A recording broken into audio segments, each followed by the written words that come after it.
I'm Matt. And I'm Nate. And this is Not Quite Religious, a podcast where a Christian pastor and former evangelical turned atheist have conversations about faith, religion, philosophy, and life while drinking coffee. Welcome to episode 12, where we talk about conversion, deconversion, and the power of narrative. Before we start, just a shout out to the coffee. We are drinking different coffees. My son was up at 5:30 this morning, so I am drinking a vanilla cold brew nitro, or that's not how you say it, or at least not how you order it at Starbucks, but it's a nitro cold brew with like the sweet cream vanilla, and it's delicious. Sweet cream vanilla. Yeah. So basically dessert for breakfast? Yeah, but it's not like as sweet as Dunkin' Donuts. It's like, yeah. And it's only like 80 calories for a venti, so I don't know how they get it like sweet enough for me, but not like overly. Because like Dunkin' Donuts, when I've gotten a cold brew there, I'm like, oh my God, like, take it away. This is like worse than soda. I think there are two kinds of people in the world. There are people who have coffee as a dessert, and there are people who have coffee. Yeah. And we're definitely on two different ends of that. I don't think I'm on the end. I think I'm in the middle. Yeah, because you do like coffee, right? And straight up. And like I said, like Dunkin' Donuts is typically like if I were to order a regular coffee there, I have to throw it away because it's just sugar water. Yeah, right. So that's good. That Starbucks concoction. Yeah, it's definitely delicious. What's funny is I'm a coffee guy, and I'm not. I mean, I'm a coffee snob, so we have an interesting relationship, us coffee snobs, with Starbucks. But I'm not as snobby as some of my peers. Yeah. My fellow coffee snobs are about Starbucks. But the thing is I really don't understand their menu. Even as a coffee guy, I go to Starbucks and I turn in all of a sudden to Mechanic Joe it's like, I don't know what you're talking about. I don't understand your language. Can I just have a cup of coffee? Yeah. Just black coffee, put it in a cup. They're usually pretty good, though. Yeah. One of the things I do enjoy about Starbucks, which I guess is true of all national chains, is like, especially when I used to travel a lot, like the small coffee shops like that we have around here and you have in Brattleboro are great. And they definitely have, superior coffee, but, you go to like Williamsburg, Virginia, and especially before like Google was a thing, or like MapQuest was like, you print it out and you take it with you on your drive and like really hope that the directions are correct. There's that commercial where that guy's like, you don't have to print the internet. Like you just know Starbucks is going to taste like Starbucks wherever you are. Yeah. Right. Well, it is my go-to when I'm traveling. Yeah. Because I don't know what the other... Right. It's a risk to do anything else. Yeah. And I'm not doing the gas station thing. Right. So my wife, she's so annoyed by this, but we plan it out with gas and where the exits that have Starbucks are. Yeah. Because that's the exit we get off of. Right. So I'm not getting off on Starbucks and then getting gas in the next one. Yeah, no, you can't do that. And we're doing it all in one. So where's, Tim Hortons? No. So where's the Starbucks exit? That's the one. Also, if it has gas, here we are. We found our way. So what's the name of the? It's the one we were drinking, trade. like the Guatemalan. Yeah. Yeah. Is it the Oman? No, it's the one after the Oman. Okay. It's still a 7.5. I thought it's still I think 8. you gave it an 8.5 last time. Oh, it's really good. For those of you who don't know, we haven't recorded in 2 weeks, maybe 3, because I think it's been 3. Yeah. So my family had COVID pretty bad. Shirley is still really sick. And she's not contagious anymore, which is why Matt's here. But potentially dealing with some long COVID, and I had COVID, and that's super fun when you're self-employed and you have to call all your clients who are expecting you to cook for them in their house and tell them that you can't. I'm so sorry. You guys have been through so much. And I don't know if we recorded after I had COVID. Yes, we did. Okay. Yeah. I think that's when we did the... Yeah. And then I asked you, did I give you COVID? Yeah, you didn't give me COVID. We can't pin it down. Bash was the first to be positive, so potentially daycare. And if my daycare provider is listening, we're not calling you out because I know no one else in the daycare got it, unless they were asymptomatic and no one got tested. Yeah. But we were like planning for a vacation at the Cape with some friends who were pretty, I don't want to say strict, but, you know, also hadn't had COVID and they have a little kid, so they weren't looking to get it. So we had like really even toned down going shopping and Target and like these things. And then Bash, we were supposed to leave on Sunday 2 weeks ago. And on Saturday or Friday night, he had like a cough and he was drooling and he had a slight temp. And we're like, well, he's been teething. His top molars are coming through. And then Saturday there was a neighborhood tag sale. So we like sold some stuff and Bash was running around in the morning. He was doing great. And then he started coughing and he kind of went downhill about 11:30, 12. Shirley had been sleeping. She came down at like 7 a.m. and was like, I got to go back to bed. And I was like, whatever, we're doing a yard sale. I had packed up the car with her asleep for the trip, except for, you know, like clothes, but like all the beach stuff, the pack and plays, the, you know, potty training, everything. Like my trunk was full. And I was like, I should test Bash because had told the other family that we'll test everyone, expecting like nothing. And 10 seconds in, it was like a bright positive line. And so Shirley had woken up about noon again and she comes downstairs. I'm like, Bash has COVID. And she tested herself and she was positive. No one else was positive at the time. And then the next day, 2 of my kids were like, I don't feel so great. I'm like, son of a...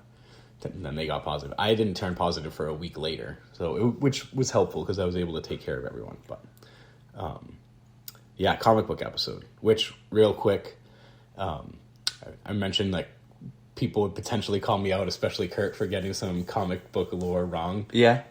It was not Hawkeye who had an abusive relationship with Wasp. It was Hank Pym, which makes way more sense.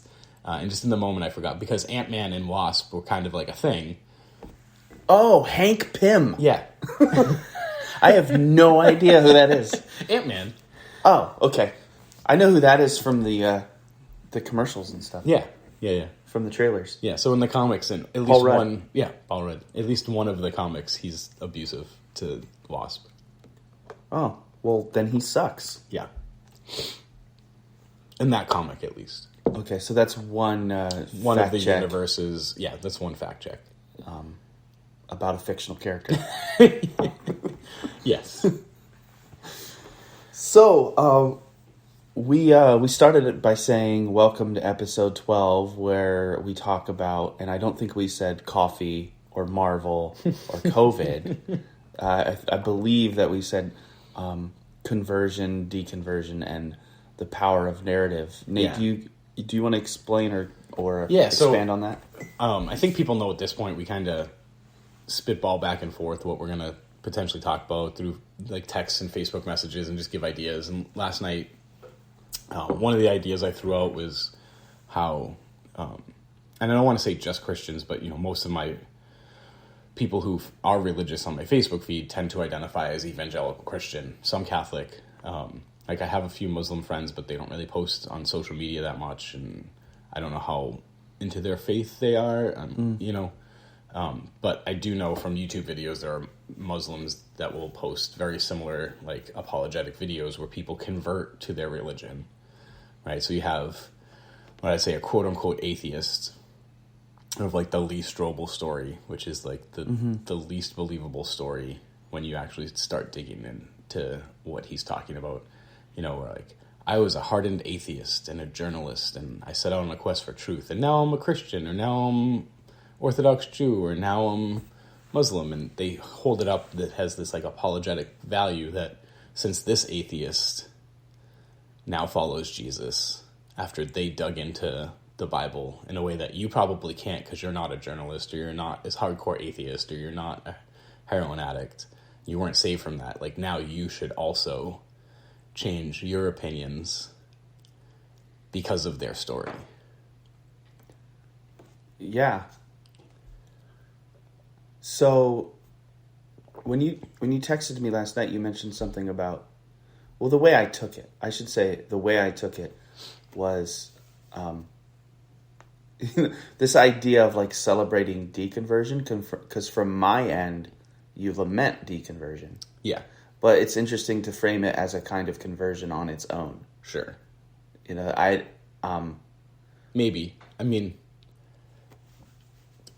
see, I would say like you have to convert to something, and I think I mean, Yeah. maybe people are converting from theism to atheism or deism or agnosticism, but it feels different than a conversion story. Yeah, on some level, it's very human. And if you think about what, especially evangelical Christianity is, it's a very particular type of worldview. It has something to say about almost everything. It has a specific opinion on every single thing. It's a huge cultural marker, and in a lot of ways, it feels like being on a team. As someone from within it, you feel like you're on a team. I don't know if that same dynamic exists within atheism. I can't speak to that, but what we can say is, like, when you're deep in evangelicalism, you feel like you're on a team. And so when somebody converts, especially somebody who didn't even believe in God, converts to evangelicalism, it feels like a win for the team. And on some level, that's really human. And it's very human for them to, that what you were talking about, the cognitive dissonance of realizing that it happens the other way, maybe more often. Yeah. That people deconvert from Christianity, and so I guess I'm realizing what you're saying is it's not really the feather in the cap that you think it is for the faith as a whole, that an atheist converts when there's just as many, if not more, deconverting. Right. Is that sort of your... Yeah, and I think I'd go with, maybe a step further to say, like, someone converting to Christianity that wasn't a Christian before is held up as, like I said, like, apologetic value. Like, because they did this, you should.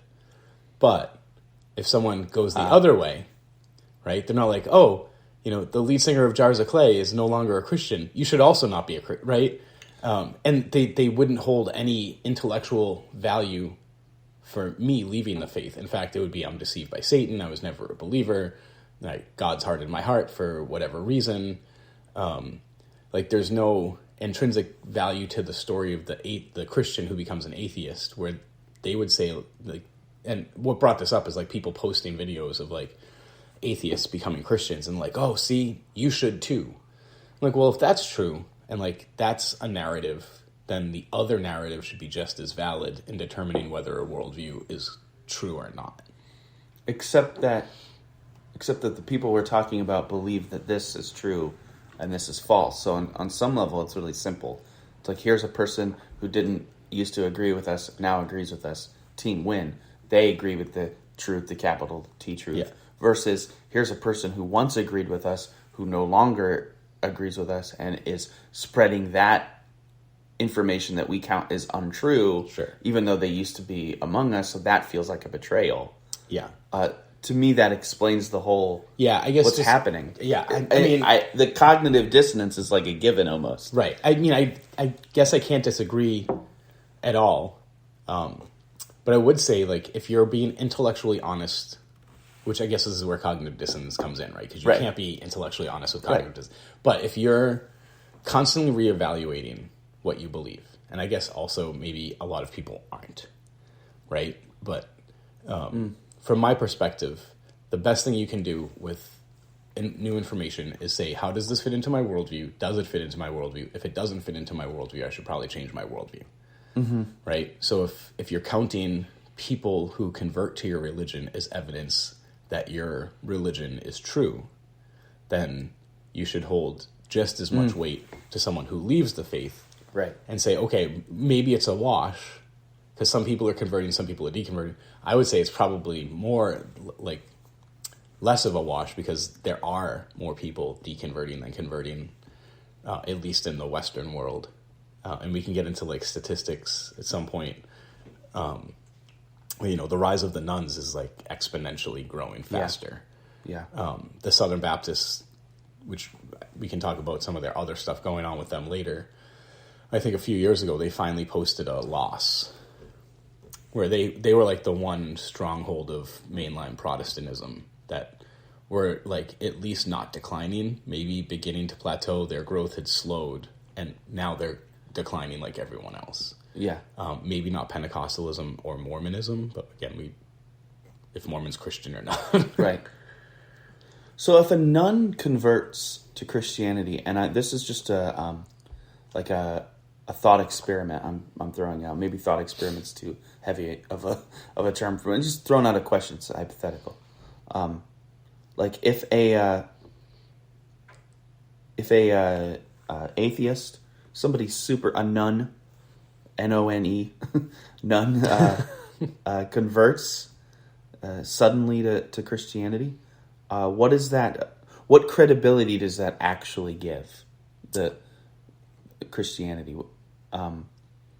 That's the question I would pose to somebody who's posting these things that you're talking about on YouTube or on social media, saying, "Look, even so and so believes." It's as if they think that somebody who's intellectual, left-brained, knowledgeable about science converts, that somehow gives mathematical, scientific, empirical credibility to them. But I would challenge that and want to go deeper about. I don't think that people convert for, and people are really going to disagree with me on this. Like, I don't think people convert to Christianity for primarily intellectual reasons, almost ever. Yeah, I would most likely agree with that. So something else is going on, and there's There's more to explore there. And if there's more to explore there, then the credibility you give to an intellectual converting to your faith on an intellectual level is lessened. Because there's other reasons people. There's social reasons. There's spiritual reasons. There's deep, possibly subconscious, psychological reasons. Right. And it's interesting that I don't hear a lot of people talking about except for you from time to time over the years, talk about the psychology of conversion. Yeah, well, because I think evangelical Christians don't want to believe there's a psychology of conversion. You really can't. Like, if you believe, like I do, that liturgy and services are a mass hypnosis technique, not that people understand it, but like when I was in seminary and Acts 29 and talking about like how do you think through your service and using dim lights and thinking through the music and, repetitive singing and chanting, and like how you construct things. And then as I was leaving the faith, watching Darren Brown convert an atheist on what was live TV at the time, I ended up watching it on YouTube. I was like, these are the same techniques that I used in church. Like, I was like, he's doing an evangelical service. And he's explaining how this is like mind control. Now, I don't think my seminary professors or most of the people in Acts 29 really understood that they were getting they're not licensed hypnotists. Yeah, and I don't even think they understand that even the liturgy, like all churches, like Orthodox, Catholic, Protestant churches, like they have a liturgy whether they believe so or not, and how that actually leads to mass hypnosis, and mind control, and so I forget where I was going, but like, if you're not on, so I guess to wrap that point up, I don't think they understand that they're doing this. They're not setting out to hypnotize people, right? They've heard other people use certain cadences. Yeah. So they mimic those cadences when they preach or when they're leading worship. And they've done it too, right? So if you grew up in the church, like you sang certain hymns and you repeated certain lines, and so then you do that. Yeah. Right? And so you don't necessarily take a step back and think like, what's going on here? Is there some sort of brainwashing that's occurring? Mm-hmm. This is just what you do. This is just how church is. It's not brainwashing, it's just church. And from an outsider looking in, you're like, no, it's mind control. Well, it's even more explicit in higher church, liturgies. Yes. Because there's a prescripted way to chant. Yes. So like in an evangelical church, it's not like it's not like they give out training on how to use Matt Chandler's cadence. Right. It's like talk like this, go up at this point. That's not how I've been in homiletics classes in seminary. That's not what they teach you. They don't talk to anything at all about inflection, but people pick it up anyway. And I remember one of the things I used to refuse to do that was popular among my. I tend to be a contrarian. Maybe you've picked up on this over the podcast. A lot of my peers were like, listening to various preachers trying to learn how they do it. And I refused to do it because I didn't want to just copy somebody else. And it's funny, if you do listen to enough sermons by the same person, when you go up to the pulpit, you find yourself going, wow, that way of phrasing that way of pausing was very, Chandler-esque. Or one person in particular among evangelical circles that I find a lot of people are mimicking is John Piper. And he has a very unique, interesting cadence, but it's sort of gotten some steam over the years. The way that people, it's almost like they're doing impressions. Yeah, and they're rewarded for doing those impressions because people have found that that's a very pleasing cadence. So they just keep doing it. But going back to my other point, the chants and stuff that they do in higher churches, they actually do have training sessions. You actually learn how to do that, especially if you go into the monastery. Like, this is how you sing Psalm 95. Yeah. Every time you sing Psalm 95, you sing it just like this. You go up here, you go down here, you say straight on this line, and this is how we do it. And to say that that's a form or kind of hypnosis seems really fair to me. It's a really interesting topic for a Christian. Go to a Catholic church where the priest doesn't say, like, in the name Nominus Patre, Filii, Spiritus Sancti. Right? Like, that's right. That's just what happens. And it is. And there are hand motions that go along, and you're probably standing at that point, and then you have to kneel, and then you stand, and then you sit, and and you do the same motions. And I know what people would say about that in terms of spirituality is that embeds a certain. I don't know what it does actually. I'm not going to speak out of turn. All I can say is that kind of formal ritual where your body's doing the same thing at the same times, and that the services, whether they be prayer services or worship services, are the same, and your body's going along with the music and the tune. Of course, that's going to do something to you. Yeah. That's going to form your brain, and the debate then for me comes down to whether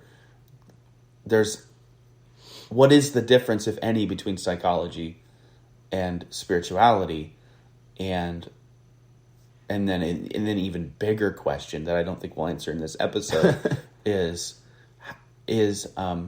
strict empiricism and skepticism actually superior to that, or are there multiple levels of hypnosis that take place all around us all the time? I think there are multiple levels of hypnosis.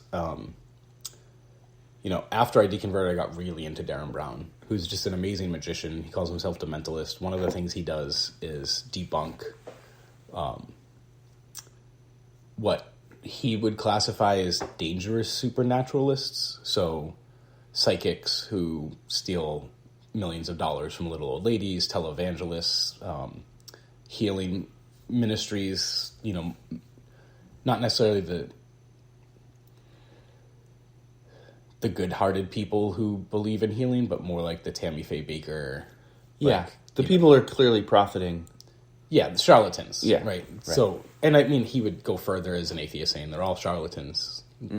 Although there is certainly a level, like if you believe it and you're sincere, and you're not trying to get rich, and you're not trying to dupe people because this is a worldview that you hold, I wouldn't call you a charlatan. You might be misguided. Yeah. But there are people who are like, I'm going to get into ministry or psychics or healing simply so I can repeat. I actually think anybody with a little bit of common sense can tell the difference. I don't think you have to be an expert to know. I don't know.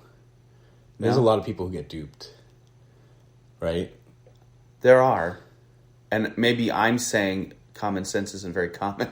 Yeah, but I think, going back to sort of psychology, sociology, do people actually look at facts? Like, a lot of the people who get duped are feeling hopeless. They've lost a loved one. Yeah. They've had tragedy. They want to make sense of the world. They want to know that there's something going on. They've gotten cancer and are, I think the movie Man on the Moon, where what's-his-face travels to Indonesia to see a healer and realizes that it's all a trick. I think these people who get sucked into these terrible, charlatans know how to prey upon individuals. Yeah. So you're not probably using your common sense, but it's because you can't in that moment because you're so overcome by grief or fear. That's interesting.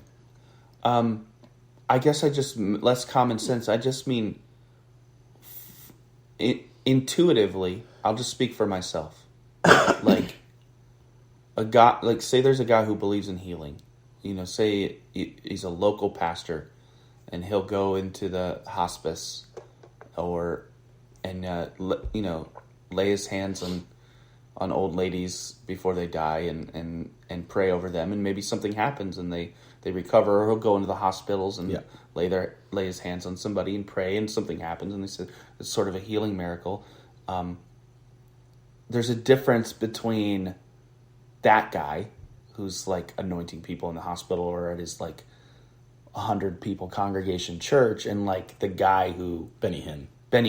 you both of them seem to be believing in supernatural healing, but for one, it's clearly genuine.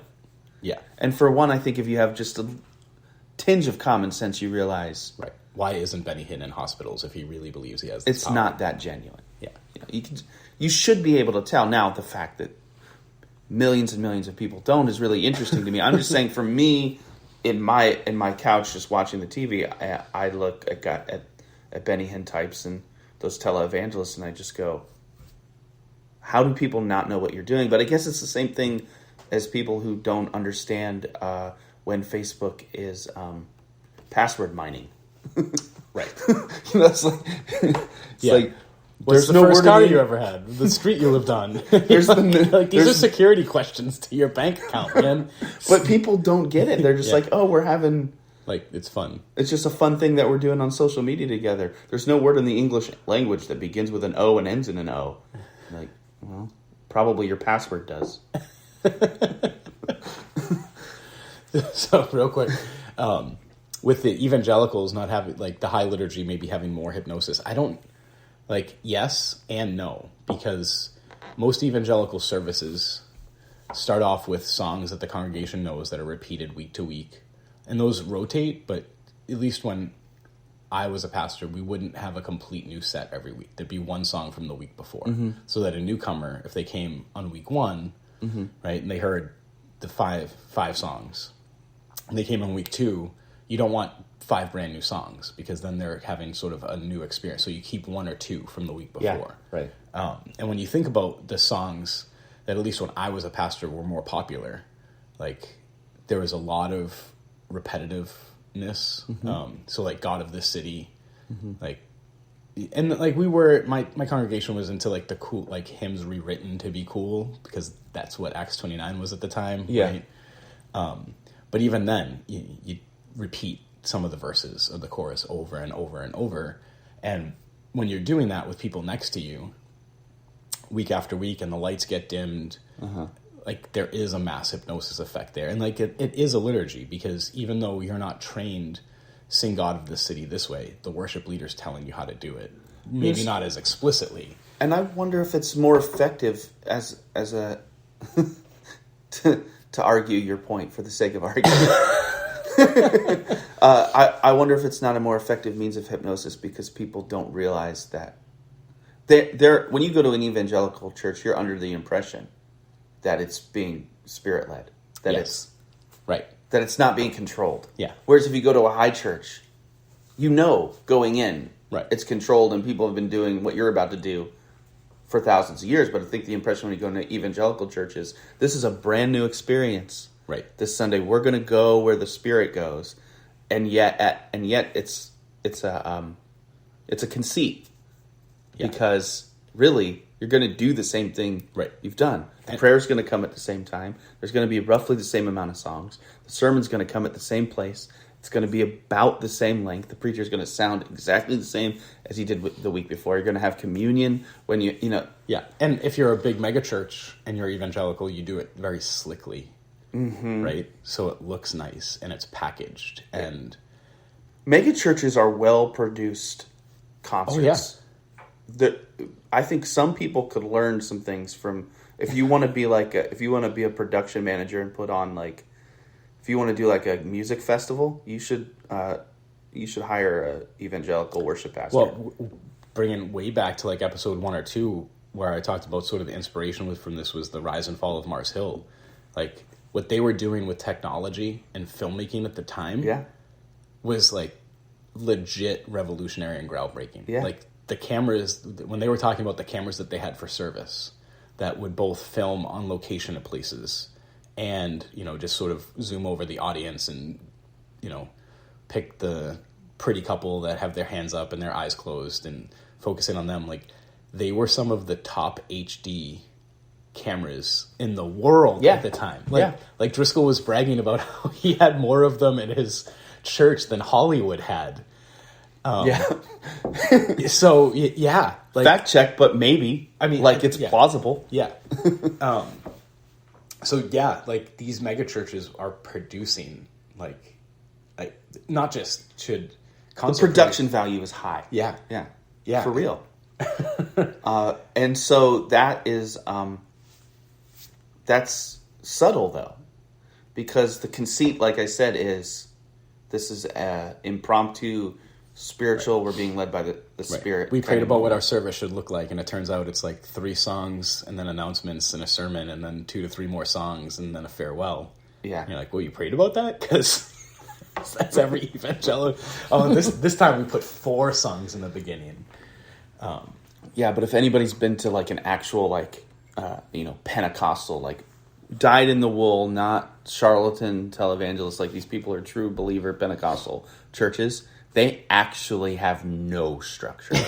I've been to a Pentecostal service where the service ended up being 2.5 hours long. Yeah, that doesn't surprise me. And the preacher said he was preaching on Galatians 3, whatever. It ended up being an hour and a half of God knows what. And people were amening. I don't know that they knew what they were amening. Point is, that there are churches that claim to be charismatic, going by the Spirit. Often they are mega churches, but what they are doing is they're producing a product. Right. They're doing a weekly concert well. So let's bring this back to conversion stories then. So you have what I would say is a quote unquote atheist, and what I mean by that is very few actual atheists convert. Typically, when you start scrutinizing an atheist story, and I would put Lee Strobel up here as an example. His parents were Christians, his wife was a Christian, he's surrounded in a culture of Christianity. When he says atheist, he doesn't mean I had no concept of God or church. He means I didn't really go to church that much. I didn't give a lot of thought to it. Mm-hmm. And there are people better at it than me who've really slammed his story and dug into a lot of what I and they would consider are bold-faced lies in his story. And you can find those on YouTube and Google. So I'm sure I'm getting some of the facts of his conversion wrong. But most of the people who convert, I think, aren't full atheists in the way that I would use it, where they've rejected the facts. They're people who haven't really thought about it, and probably parents went to church, and they're saying they're an atheist, when a street preacher or some of these famous evangelists are talking to them or are having a Veritas debate on a college campus. They're oh, I'm atheist. They haven't really thought through it. They're probably spiritual / none. And then they start going to an evangelical church. They get sucked up in the hypnosis of it, and all of a sudden they're converted, and Christians are like, see, the atheist converted. And I'm like, well, he was hypnotized. like it's very different. And then when a Christian like myself, who is very involved, right, very committed, with both my time, talent, and treasure, deconverts, like, it doesn't hold the weight where people are going to introspectively look at their worldview and say, wait a minute, should I now follow suit? Is there something to what they're saying about Christianity being false? Instead, it's a wave of the hand, a dismissal, and it doesn't add any weight to the worldview, which is fine. Like, my story doesn't have to give weight to atheism. But then someone converting to Christianity should give zero weight to Christianity, right? Like, you have to it has to be equal and opposite. Yeah, that actually makes a ton of sense to me. I've felt that way, thought that way for a really long time, and never have known exactly how to articulate that, what you're saying, that intuition. But logically speaking, a conversion doesn't actually say anything about what's true. Right. It doesn't say anything about reality. All it says is where that person's head and heart are at the moment, which could change. And that's what deconversion proves, is that there's really there's no, definitive proof that once saved, always saved. I mean, on a purely just empirical thing, like, you could have that theology. Right. Well, but like the sheer fact is people deconvert all the time. Right. I mean, if you have the theology of once saved, always saved, then they didn't deconvert. They were either never true believers, or at some point in the future, they're going to believe again. Which is, I've had people on the evangelical side say both. Yeah. Now, of course, if you're not Calvinist or Reformed, then you don't have this theological problem. I guess not. Yeah. Well, if you're, you don't have to be Reformed to be once saved, always saved. But I take your point. I mean, there are traditions that wouldn't. Yeah. I guess what I'm getting at is that I don't know what I'm getting at, actually.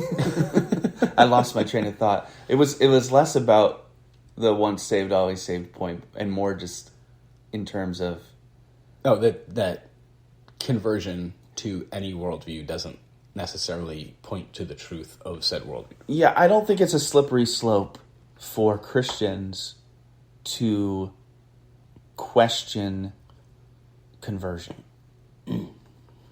But I think it feels like one for a lot of Christians. A conversion is a mysterious thing,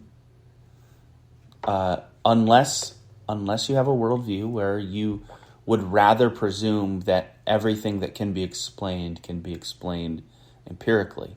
If you're willing to hold transcendence, to suspend it, if you're willing to have faith, I suppose, then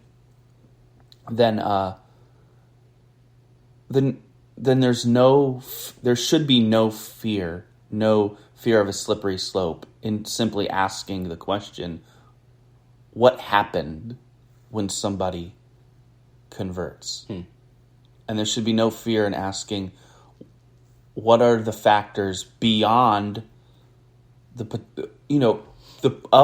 a potential answer is God keeps us. But that's never an empirical response. You can only say that as a faith response. There's no way of demonstrating what the Spirit does. So if the question is what keeps somebody in Christianity or what causes somebody to convert, and you're not willing to entertain psychological, cultural, historical, social factors, then you're not being intellectually honest, and I find that deeply problematic. Yeah, see, I think a lot of Christians who hold up conversion stories as have apologetical value, would say all those things are true. But they would say God used all those things to lead someone to belief. Right? Yeah. So, like, the, heroin addict who's living under a bridge and someone shares the gospel and then, oh my gosh, now they're in church and they're a father and, like, they have a wife and kids and they're become an elder. They'd be like, yeah, like, God used his addiction to bring him so low that he had to depend on him only. Yeah. Right? So they're admitting there's some social and psychological and addiction things that lead to their conversion. But would they be willing to entertain the fact that their church provided this guy the social... the means to get sober. The means to get sober provided for him, like, really deeply human needs that had... Are they willing to entertain the idea that it had nothing at all to do with God? Yeah, no. Or the gospel? No. Right. Right. And even if that thought reached in, I think they would say, well, it was the church, which is God's tool, right? So, like, it always goes back to God. Yeah. So what I'm saying is they're behooving to make every explanation of conversion supernatural. Yes. They're tied to this. Well, to be fair, evangelicals, like, that is... I didn't just mean evangelicals. I mean, like, Christians, like conservative Christians, high church, low church, across the spectrum, are chained to giving supernatural explanations to certain things. One of them being conversion, or everything, and that it's dangerous to think, well, what if it's all chemicals? What if it's social? What if what if God is the not a necessary explanation for why somebody, you bring up the addict. It's like, well, he probably doesn't have much of a social circle. Churches are strong social communities. Yeah, that give people a reason to get up on Monday besides their addiction. I'm going to go to this small group. I'm going to go to this church service instead of doing heroin today. Yeah. Well, and what? If you believe, like, the best science of addiction, loneliness is the number one factor in someone abusing substances. Right. Right. So now you take away loneliness. Yep. And you provide a safe community that is peddling a different drug. But if the church is able to say, we were strong enough social community, we were good enough at being friends, that we were able to save this person from loneliness, just by the sheer strength of our communal strength. Praise the Lord. Yeah. So what I'm saying is it could stop there. Yeah. And the entire secular community would go, we see your value, we see your worth. We may not subscribe to your metaphysics, but clearly what you did helped this person whom we mutually care about, and we're glad that you exist because this person's life is better because he's part of your community. It could stop there. Can it, though? I mean, from my perspective, yeah. Yeah. Right? But I think, like you said, from conservative Christians, like, it can't. Right. Right? So then you brought up Piper. Like, Piper's main thing is, like, God is most glorified, like, right? Mm-hmm. Like everything, especially for a Calvinist, comes back to the glory of God. Right. But that feels like for me, it feels like an arbitrary thing from the side to keep you attached to something arbitrary. Like, it's just like, all right, fine. You want to say it's the glory of God. At the end of the day, for me, whatever happened helped that person. That's the clearest thing that happened. That's clearer than anything you could ever say about this supernatural being that none of us have ever seen, touched, heard. Right. So I think the problem, especially for the conservative Christian, then becomes my story of deconversion helped me more than my story of conversion. Right. And lots of people who I know who deconverted and left the faith and got out of church were like, I left an abusive system. I left an abusive marriage. I left mind control. I left a system that gaslit me completely. I left an abusive God. Right. I am more free and more happy now. right? Mm-hmm. So without like the stories become the same in essence. And so then the deconversion becomes even more scary unless you have this worldview that says like God can like save this person and it wasn't just the church and it wasn't just the social structure.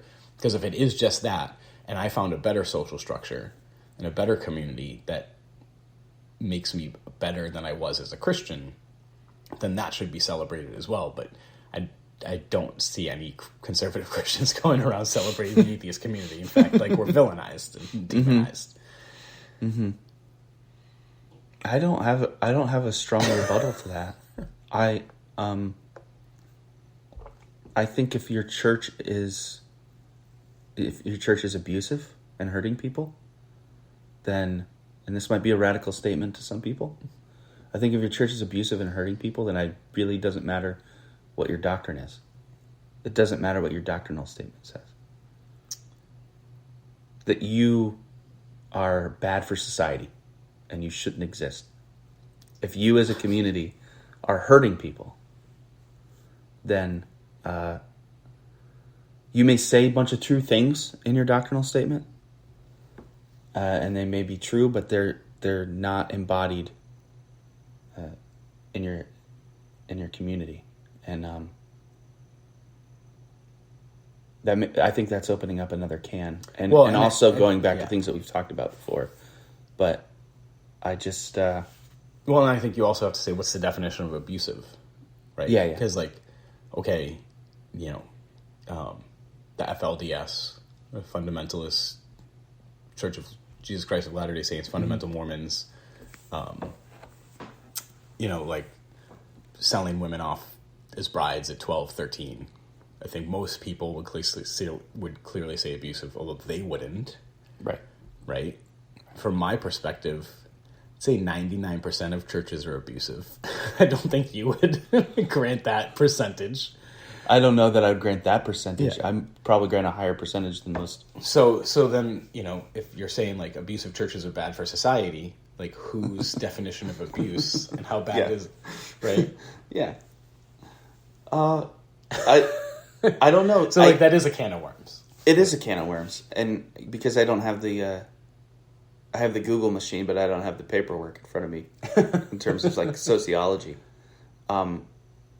My hope and hunch would be that any organization is capable of abuse once it becomes a certain size or has a certain amount of influence, because whenever you include human beings in anything, it gets complicated.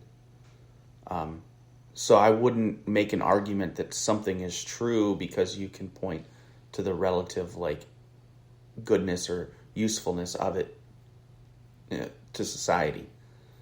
I guess what I'm saying is that, I accept that, say this addict found a cure to his loneliness in the church community. It doesn't say anything either way. All it says is that addict found a cure to his loneliness in that specific community. Yeah. It doesn't say anything about whether or not the grave is empty.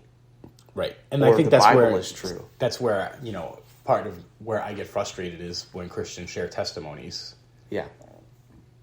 Like it's supposed to give me greater evidence for the truth of their worldview. And I'm like, maybe just like you solved the guy's loneliness. Maybe it was mass hallucination. Right. Maybe it was mind control. Like it doesn't change the facts of, do I believe the Exodus occurred? Do I believe there's an empty grave? Do I believe that Muhammad was the last true prophet? Like, right. I don't care what your story is. It should have zero evidential power. Yeah.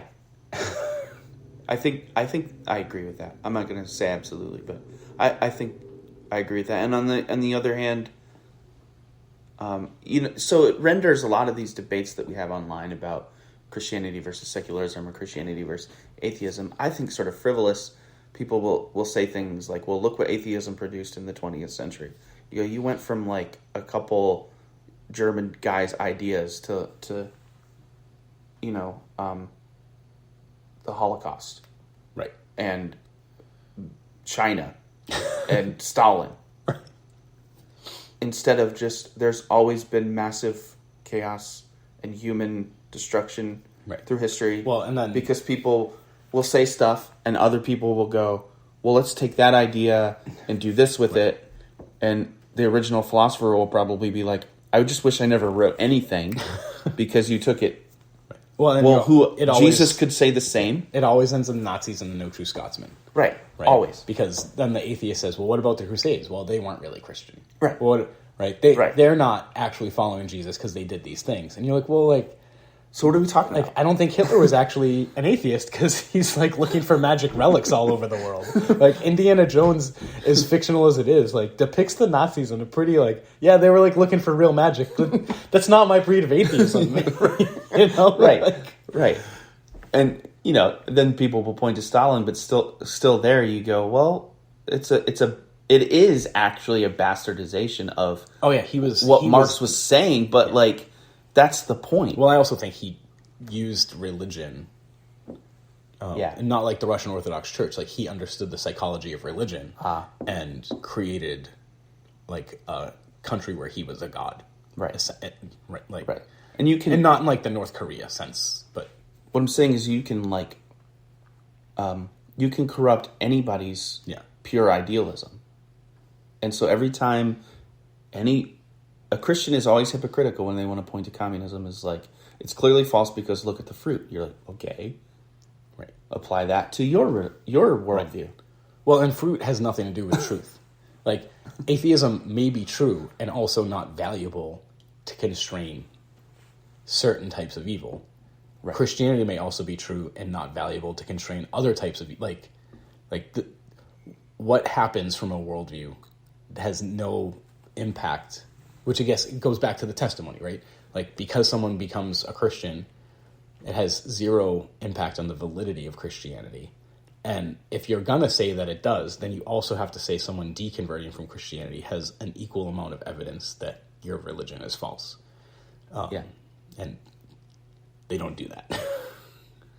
I think that's a good place to stop. Yeah. So, thanks for listening. Thanks for the feedback. We're getting a lot more dialect on our Facebook page, which is kind of fun. I apologize. For some reason, I can't figure out how to comment as me and not as the...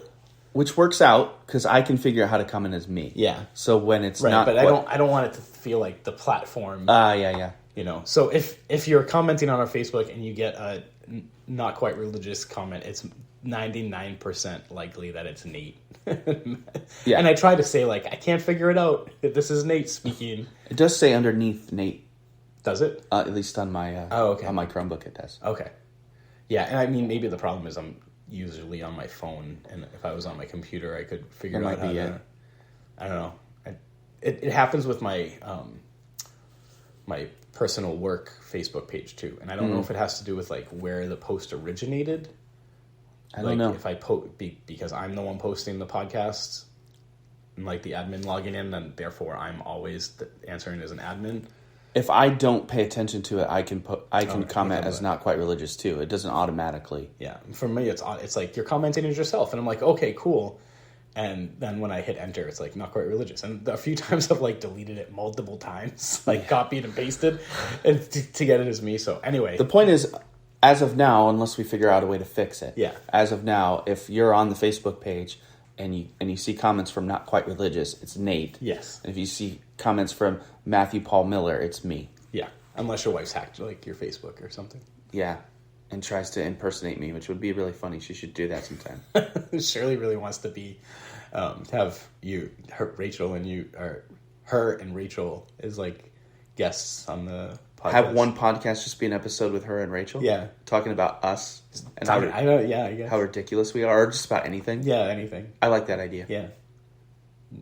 I mean, it would be a very different dynamic, but it's not necessarily a bad thing.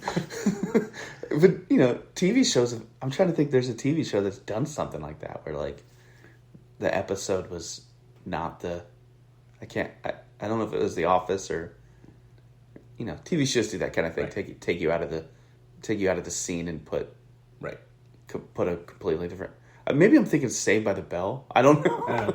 I mean, I'm just the only things I can think of is like when The Simpsons focuses on Lisa, and you're like, oh, this is gonna be an awful episode. The worst. Not the Lisa episode. Yeah, they're clearly the worst. Everybody wants Homer. So, how long do we have? One observation from one of my college friends was The Simpsons started off in like 90, 91, when my generation was Bart's age. Mm-hmm. And when, by the time we got to college, it focused on Homer and drinking. And like there was a shit, like it used to focus on Bart. Yep. And then it started focusing on Homer. And their like hypothesis is because it was written for our generation, which is like so egotistical and self-centered. But yeah, that's an interesting theory. I think just Homer's a more well-rounded, funnier, relatable, character. Bart's a bit one-dimensional. He's a bad kid. Yeah, and says some funny phrases. Yeah, and Lisa's a pretentious snob. You get like 5 episodes out of that angle, and then you just recycle them for 20 years or whatever. It's like Bart's a bad kid. He has funny phrases. Yeah. All right. I think on that Lisa episodes are the worst. That's the title. There you go. All right. I like non sequiturs for titles. Like I have nothing to do. Like Lisa Simpson is the worst. Hopefully we don't get sued. All right. Thanks for listening, everyone. Like, comment, share. Keep the conversation going on Facebook and Instagram and Twitter, although we're never on Twitter. Any final words? I love you all. Thanks for listening.